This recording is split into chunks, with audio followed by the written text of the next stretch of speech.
Good morning, grade 3 and 4. How's it going today? Today's Wednesday, May 6th, 2020, 5-6-20. Your story today for religion is a new temple, a new wall. You can also find those stories in the Bible, in the books of Ezra and Nehemiah, and they come before the Psalms, okay? Um, Make sure you have read Mother to Tigers and take the AR test on that. You have an epic read today. Remember, today, tomorrow, and Friday, your books are more on how people help animals. The first 2 days we had how animals help people, and do the AR tests on those as well. Grade 3, you have lesson 109, which is graphing on a coordinate plane. And grade 4, I want you to stay tuned in to listen to that lesson because it will help you on your test day activity today. You're going to be doing a similar activity, and so I would like you to pay attention to that. Other than that, grade 4, you do have tests today. Make sure you're working on your junior park ranger packets. You have a test today on a new century, the one like so. Okay, we'll go through our answers for the crossword puzzle there in just a moment. And then you want to be starting talking about entering World War I and the Great Depression and what happens with that. It's called The Day the Economy Stopped Working, something that people are worried about now in the United States with the business, not all the businesses being able to work at their fullest capacity as they have before. So reading through that, and then something that will be very important, especially for fourth graders going into Mr. Roseno's room. How do I take notes while researching? So make sure that you pay attention to what to do there. I'm not sure that we'll have time to actually do an activity along with this, but it's important to read and take to heart what it's asking you to do. If I were you, this would be one I would hold on to, even cut out that part and save it somewhere special so that you can be reminded on what to do when you are asked to do a research paper, okay? And that will be due on Friday and then a test on Friday. Alrighty, so let's take a look at our answers for Wisconsin history, okay? So if you want to get that page out. And Joanna, you'll need your grade 3, you'll need a piece of paper and a pencil to go along with lesson 109. And my fourth graders, you can just watch if you'd like to, okay? Just want it, but it's a good review, so please pay attention and stay with us. All right, so to the other camera, here we go. All right, here are your answers. La Follette's election as governor in 1900 marked the start of this era, and 2 across is progressive. 8 across, a group of experts is a brain trust. That's an I there, BRAIN, trust.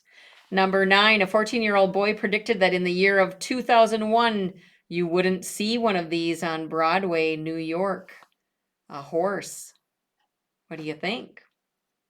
I know there are still some policemen, mounted policemen, but I'm not sure how many horses you would see. Going down, number 1. Today, Wisconsin remains among the top-ranked states in growing and canning this type of food, vegetables.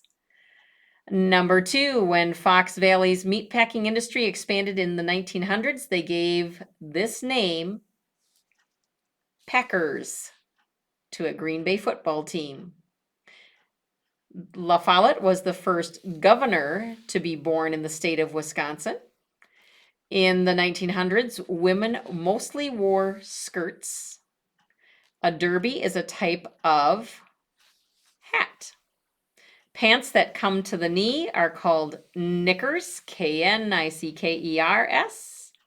And number 7, what traction engine, gasoline-powered monster machine won the hearts of farmers in the 1900s and continues today? Tractor, Tractor. Alrighty.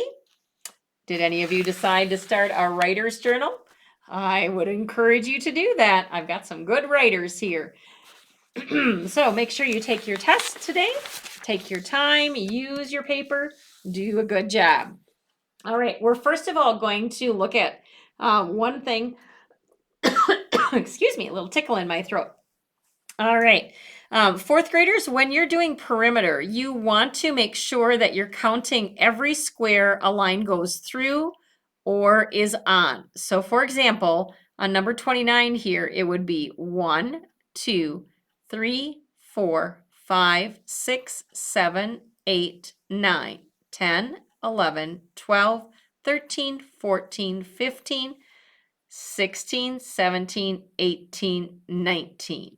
Okay, so 19 miles. We're having a little bit of trouble with that. It's not the same as when you're doing the area and you do count this as a half and then another half. You're counting it as the whole thing. Okay, so that's with perimeter, you're counting each square it goes through and each square it is on. When you're doing area, that's when you count the whole squares as one, and like this would be another one, here would be another one, and those half ones, okay? All right, and there's another half. Alrighty, so I just wanted to share that with you. Okay, so here's grade 3 math, and also some help for my 4th graders for their test day activity that they'll be doing today. And it is graphing points on a coordinate plane or on a coordinate graph, okay, a grid. And it's like playing Battleship, okay? And the most important thing to remember is the first spot here is 0. So this line is 0 all the way across. This first line is 0 all the way up. Okay, they call it the start. You can also call it the origin, O-R-I-G-I-N, origin. And then the two numbers are called coordinates. And the important thing to remember is that the first number is how you go to the right. The second number is then where you go up and where those two lines meet. So for example, this first dot that is at 4, 3, we start at 0, 0. We go across to the 4, and up to where it meets the 3. And then your dot is right where those two lines meet. To do 8, 5, we go starting at the origin, we go across to the 8 and up to the 5. And so it's right where those two lines meet. To find the coordinates for 3, 7, we start at the 0, 0, we go across to the 3, and up to where the 3 line meets the 7 line, and that's where we make our dot, okay? All right, so let's look at example 1 all together here. Write the coordinates of points A, B, and C on this grid. So what would A be? I start at the origin, I go across 4 and up 2, 4, 2.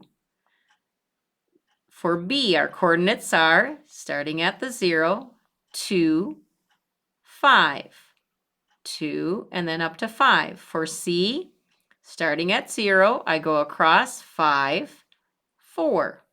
Yep. 4, 2 for A, 2, 5 for B, 5, 4 for C. All right. Flip it over to the other side. Need a little slip of paper here. And we're going to try our next section. All right. So I just covered up our answers here in our practice. And I have to go down a little bit to get to example 2. There we go. All right, name the letter of the point that has these coordinates. So which one is at 6, 3? So again, we start at the origin. We go across to 6 and we go up to 3, and that one would be R. How about 2, 4? Go across to 2, up to 4, and we get a P. All right, so grade 3, here is your lesson practice. If you have your piece of paper, you can write your answers right down. So it says write the coordinates of the following points. What do we have for point A? Starting here, go across 5 and up 3. So your answer would be 5, 3. Make sure you put a comma in between, 5, 3. How about for point B? Start at the origin, 0, 0, go across 2, 1. So the coordinates are 2, 1. How about C? It's right here. Start at the origin, across 1, up 4. So 1 comma 4. And our last one, D, go across 4 and up 6. 4 comma 6. Did we get them right? Point A is 5, 3. Point B, 2, 1. Point C, 1, 4. And point D, 4, 6. We did it. Now name the letter of the point that has these coordinates. 6, 3. Remember, go across 6 and up 3, and you get X. Did we get it right? We sure did. How about 1, 4? Start at the origin, go over 1 and up 4, and it is Z. Got it. All right, so there. Grade 3 is ready to roll, and grade 4 is ready to roll. So that was convenient that they happened on the same day, that was what grade 3 had for their lesson. And as I said, grade 4, that will help you on your test day activity because you have a similar activity with that. All right. God blessings on your day and on all the tests that you have today. And I'll be seeing you soon. Bye-bye. See ya.